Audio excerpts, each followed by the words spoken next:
Reframe community, what is going on? Jordan here, author insights for Rise Up.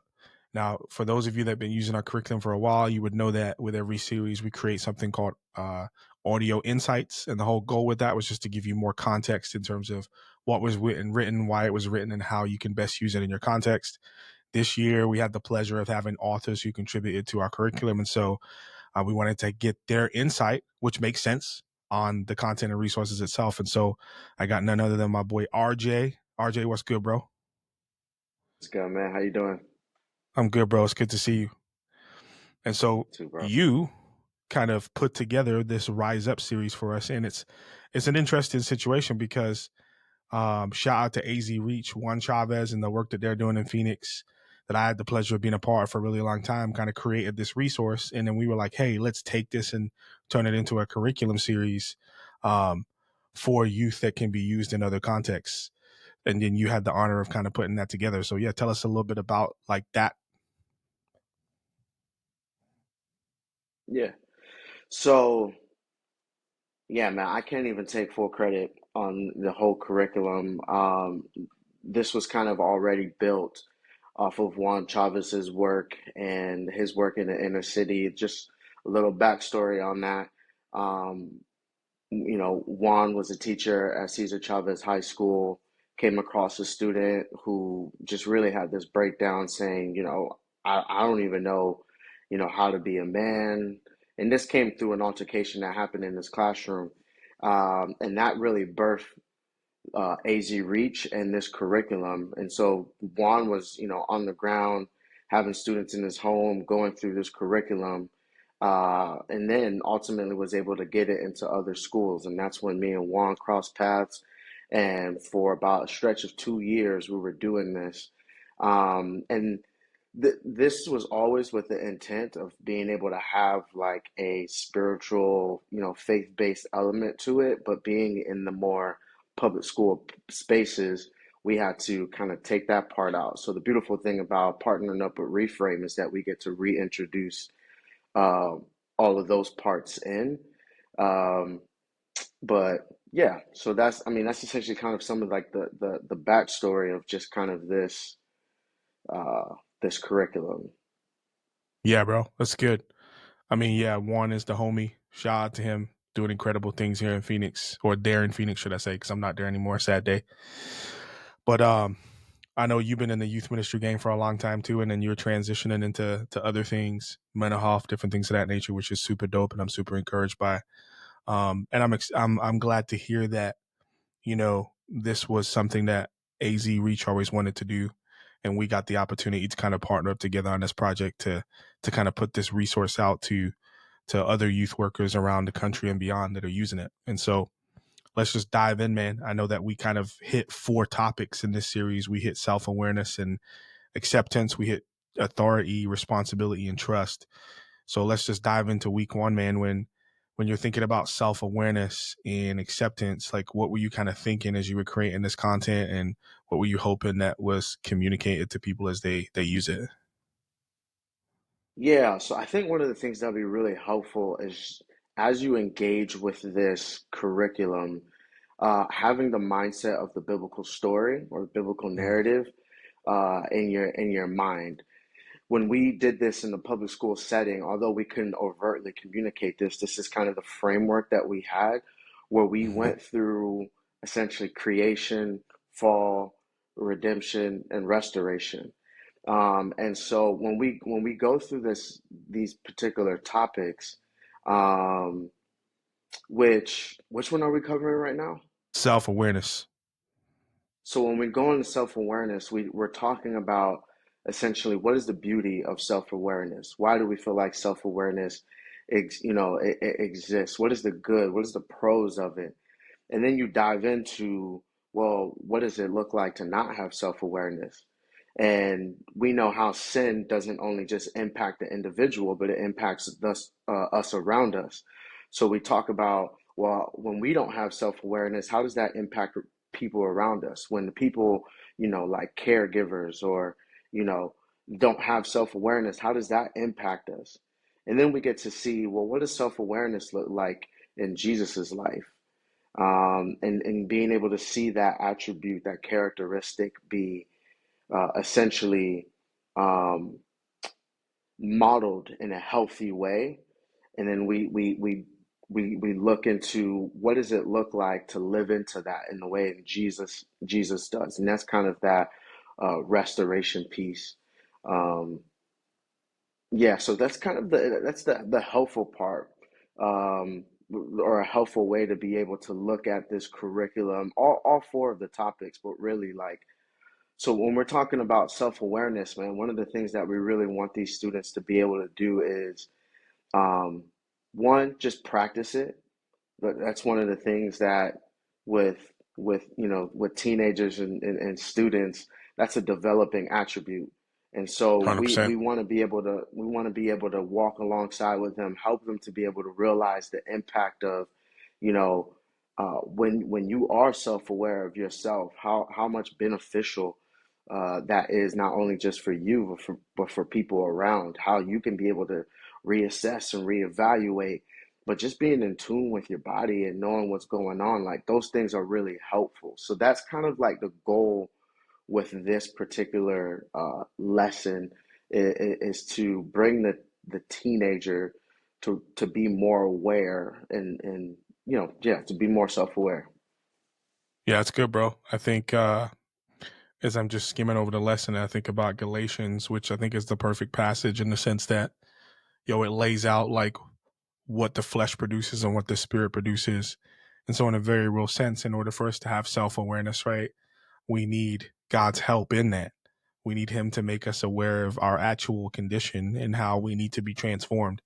And in that, then there becomes a greater awareness of self, a greater awareness of God, and a greater awareness of others. And I think, like you were saying, like for teenagers specifically, I think one of the things I consistently see is a lack of awareness of others, right? And I think in a world that Hmm. like lauds individualism, right? It's all about me and what I want and how I think about the world. And then the relativism of like, well, that's good for you, but it's not good for me, kind of really gets us away from the communal nature of existence and the reality that like we need other people in order to understand who we are and vice versa. And so I think growing in that self awareness, like even if we were to take the Christian pieces out of this and like take it back into the school, which I know is like continuing to happen, it's like really important Hmm. to be aware of what you're doing and how that actually affects other people. That's really important. Super dope. Yeah, man. And I think like yeah, even with Galatians, just being able to notice because the things in which is spoken about in that passage is all the things that are unhealthy. That's according to the flesh. And to be able Hmm. to pinpoint those things and realize, I'm not really hitting the mark, that really allows you to be able to reassess, be like, all right, what's going on in the areas of my life that is producing these things.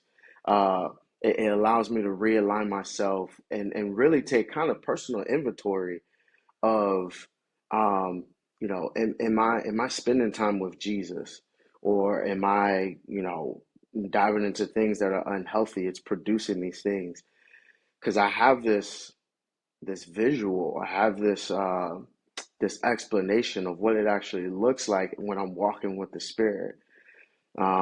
And so I think with that passage, really being able to kind of drive into that of like, hey, this can also serve as like a personal inventory of like, man, this is where we want to be at, walking in the Spirit. But when we realize these characteristics that Paul's speaking about in Galatians, and like it's just a telltale sign of like, something is off, and we need to come back and figure what's going on. And so yeah. Yeah, it's good. That's really good.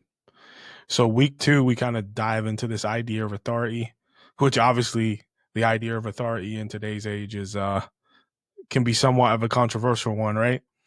And so Right. Romans 13 can be somewhat of a controversial passage as well. For But I sure, for think it's a sure. really important for us to understand, right? Like, and I think the one of the things that I love about like even I'm having like thoughts in my mind right now about how we even used to talk about this when we were in school, like this idea of good authority and bad authority, like that there are people in positions of authority who do misuse. the authority that they've been given, right? Nevertheless, like God has established these offices, right? And these offices are actually supposed to, you know, do good and not evil and mete out justice against evil. And we know that doesn't always happen because we live in a sinful, broken world. But how we relate to authority is really important.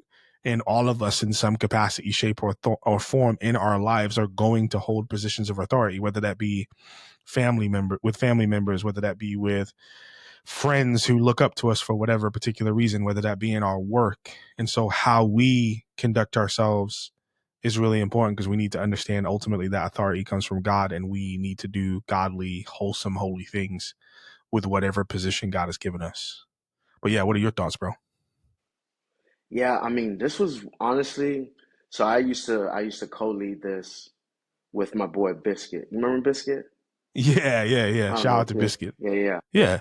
yeah. Shout out to Biscuit, man. So this topic specifically with the kids that we used to be with, um, this one was always the most interesting because it will always go around the topic of law enforcement. That's where we'll end Mm, off. But it's really it's law enforcement and it's also parents. yeah. It's kind of the two pain points that we've kind of picked up on. For the all the same things in what you said, bro. It's that wrestle where there's supposed to be authority in my life, but authority ain't showing up, in the most healthiest ways. I'm being, racially profiled. My parents are abusing at home. Like there's all these, and one of the things that I would say, bro, is for the pastor, for the volunteer, don't don't shy away from those things. This is probably some of the Mm, first time that these kids are probably outwardly expressing it to an adult.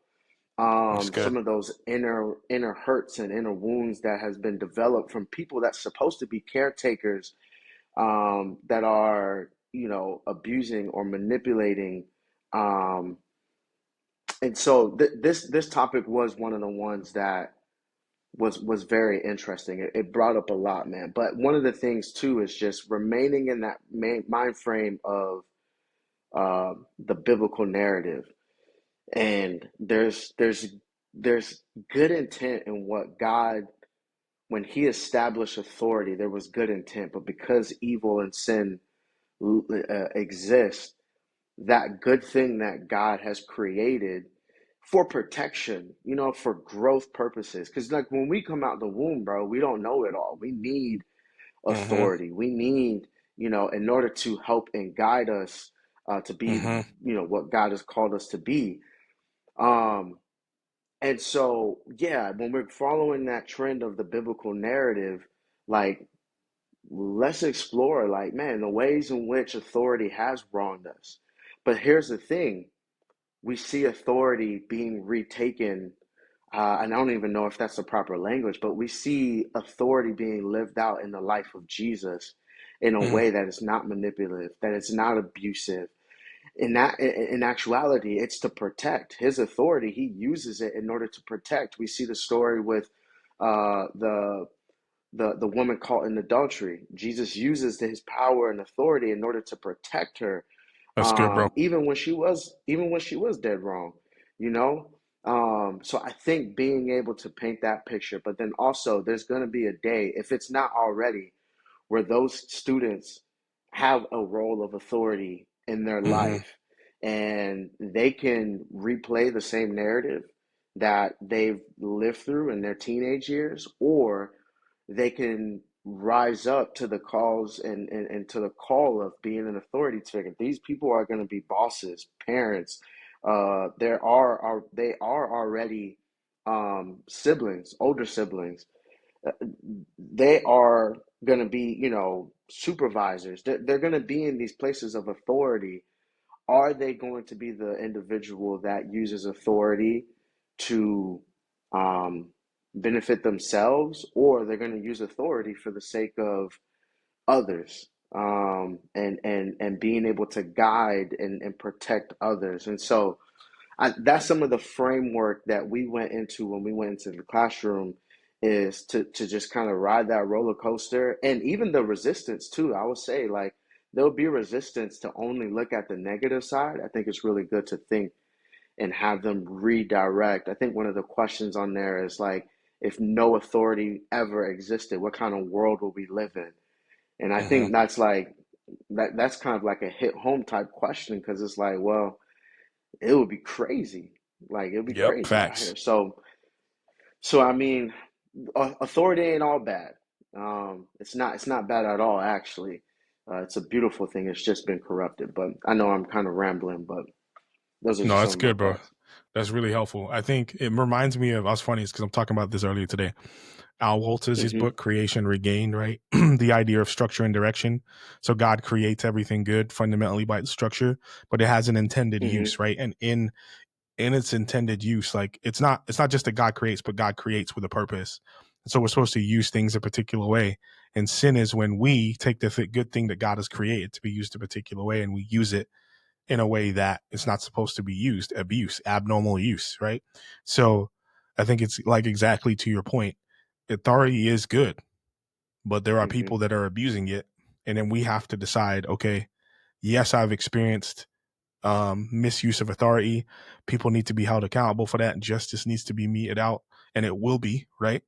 But also, then Mm-hmm. who am I going to be? Am I going to be one who is a just authoritative figure who cares and protects and loves with what I've been given, or am I going Mm-hmm. to be like the people that did to me what they did to me? That's good. So next we got responsibility, and I think here we dived into the parable of the talents. Yeah, we did. And Mm-hmm. I think this is good, bro. Like because when I think about um, young people, and I think about the young people that we're engaging with at Cesar Chavez and all those different types of schools, like the more that I do youth stuff, the more I'm convinced that like we need to give young people a vision of what's possible and who they can be in spite of what's happened to them. And I think the Mm-hmm. reality of talking to them about their responsibility, that God's given them gifts, that God's given them talents and abilities, and they can actually use those in co-labor with him to live a life of significance, whether that be they work a 9 to 5 and lovingly raise their kids, or they build some kind of, they build a ministry or build a business or whatever. Like um like God wants to use their life, and they actually have a responsibility in that, not to just uh waste their life. You know what I mean? Mm-hmm. Yeah. Um, and again, I mean, yeah, like this whole topic of responsibility in that same framework, looking at the beauty of it, looking at the hurts and pains and how people have failed and what that that looked like. Some of it kind of sounds redundant, um, because it's really truly the framework that helps kind of you know create this how we enter into every like the topic and all that stuff. But as it pertains to like responsibility, I mean, these kids are going to have to hold responsibility. Um, and the way in which they operate and hold themselves is going to be it's going to impact others. You mentioned this and alluded to this before. We're in a state where, you know, teenagers have this tendency to really think individually about themselves, which, um, I mean, that's a part of child development. But Hmm. as we are mentors, we want to be able to, walk with them and show them like your actions and the things in which the things that you are responsible to. So, you show up to work and you're supposed to be doing these things and you don't do those things. There's repercussions to those. Um, and it affects other people. Like it also affects other people. And so it's very, I mean, yeah, I mean, we go into that the parable of the talents really just to really pull that imagery to be able to show like Hmm.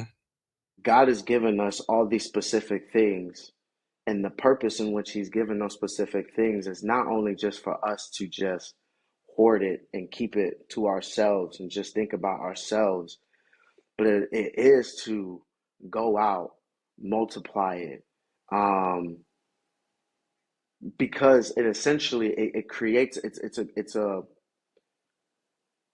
it creates like this ripple effect of greater good, you know.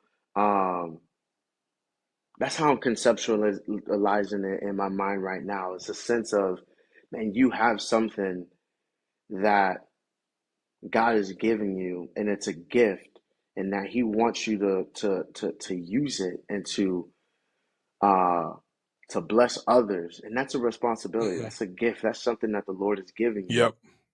So really wanting to be able to encourage students to step into that, even if it's scary. Like, step into those things. Responsibility is a scary thing if you kind of think about it, man. It's, in a way, you kind of have people who are depending on you, and that can be, you know, very anxiety driven sometimes, and um, there's pressures there, but also too, like, if you believe that Jesus is with you and Jesus has called you, man, that support and that grace is there too, even when you stumble. I think with the when we look at this particular story of the talents, the only person that got kind of, you know,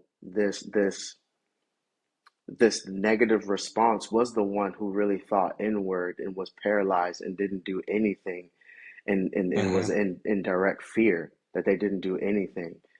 And it wasn't the people who went out and used their gifts and, you know, did what the master said that didn't get any. I mean, it was well done.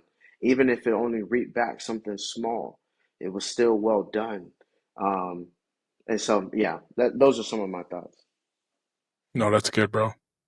Um, yeah, I think something that's missed in this conversation too is like when we talk about God, like giving us gifts and then using us in the world. I think oftentimes people think about it in terms of this lack of satisfaction that might come from that. But what I have Hmm. found is if God is the one who has given you gifts and has created you in a specific way, and you're willing to live out the specific way that God has designed you, then you're actually going to experience the most satisfaction and joy because you're doing what you were created to do. And so I think people miss that. Like, if you'll lean in with God and learn where He's leading you and where He's guiding you, and to like for what purpose, and your gifts and talents get used in the midst of that, you actually find a ton of joy and satisfaction and contentment in that because you're doing what you were created to do. And there are these like moments where you just know that man, I'm in the middle of God's will right now and I'm doing the thing that He has created me to do. And it's just incredible. All right, bro. So week 4, trust. You using a very interesting parable, the parable of the dishonest manager, right? Where Jesus is talking about this idea of using worldly wealth to gain for yourself friends so that you'll be welcomed into eternal dwellings. I think the overarching message is like people like use the things, the possessions that you have to build trust with people. But I think more than that, like trust is an essential part of any relationship with anybody. And without it, communities fall apart, relationships fall apart, and fundamentally, some of the things that we need fall apart. But yeah, man, what were your thoughts as you were kind of creating this?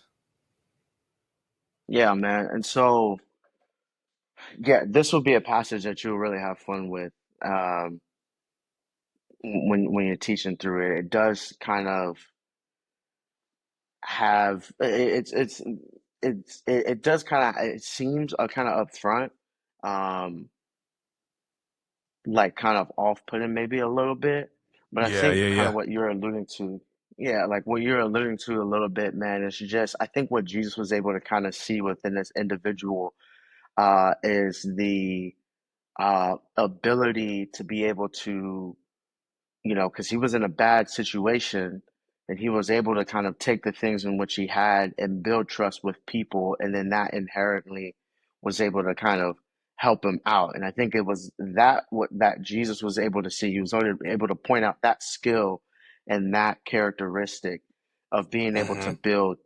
build trust, Yep. and how essentially that trust it benefit him. So when we're thinking about trust in the just in a general sense, we know that saying that, you know, it takes a lot of time to build trust. That's when we were in the classroom with students, like I mean, there's so many like things that you need to go through in order to like build their trust. It takes weeks in order to build their trust. But if there's one little thing that seems shady or one little, that you didn't follow up, but like that trust can be it can be broken in an instant. And the reality is like, um, trust or being a trustworthy person. Because honestly, when we look at this curriculum and we're looking at this particular topic, man, we want to really have the students really take uh, internal evaluation of just, am I a trustworthy individual? Mm, Um, it's can good. people come to me? Can people come to me and feel safe? Can people come to me and feel like I'm a trusted space? Um, we see this in Jesus's life. People feel safe with Jesus. They can trust Jesus. They're willing to step out and do things that are culturally kind of, you know, it's not rocking with the times because they trust Jesus. Um, Yeah, yeah, yeah, yeah, yeah. and essentially, that's what this topic, this lesson is really kind of drawing out of students. um, so the mindset is still going in with the reality that, man, trust is this beautiful thing that it does serve. It serves well, not only just you as an Hmm. individual, but it also serves for other people. Imagine living in a world where there was no trust. Well, I mean, goodness, people would be on high alert, high anxiety, high, all the time, which that's not a state that God wants us to live into. um, so trust, it disarms, it protects, it provides safety. So it's a beautiful thing, but of course we've experienced the brokenness where we couldn't trust, and how in the lack of trust there's even isolation in that. I don't have somebody that I can turn to. Um, and so we experience the brokenness of that too. We see how Jesus restores that, but then we also get invited into the story. We get invited um, to participate in being people who are trustworthy. And so that's kind of the challenge. And so, yeah, with this topic, you'll also experience some fun in it as well. And I would say, just like the authority one Hmm. too, this was kind of like a soft spot within the lesson as well, because and it has the potential to really go into the depths of becoming a very vulnerable conversation, depending on, how the students are on that particular week, experiencing the brokenness and even some of the isolation of, I mean, I don't have somebody that I can trust and stuff like that. And so, anywho, those are just kind of some of my thoughts around this particular lesson. Yeah, it's good. I want to read something from the lesson. It says this: Jesus does not commend the manager for his dishonesty, but rather highlights his ability to think ahead and use his resources strategically for the future. The parable teaches us about the importance of trustworthiness. The manager faced consequences, losing his position because he mismanaged the rich man's resources. In life, being untrustworthy often leads to natural consequences, such as losing relationships or responsibilities. But Jesus also draws our attention to the manager's foresight, right? And so, despite his dishonesty, the manager demonstrates a capacity to plan for what's to come. And so, this serves as a lesson for us.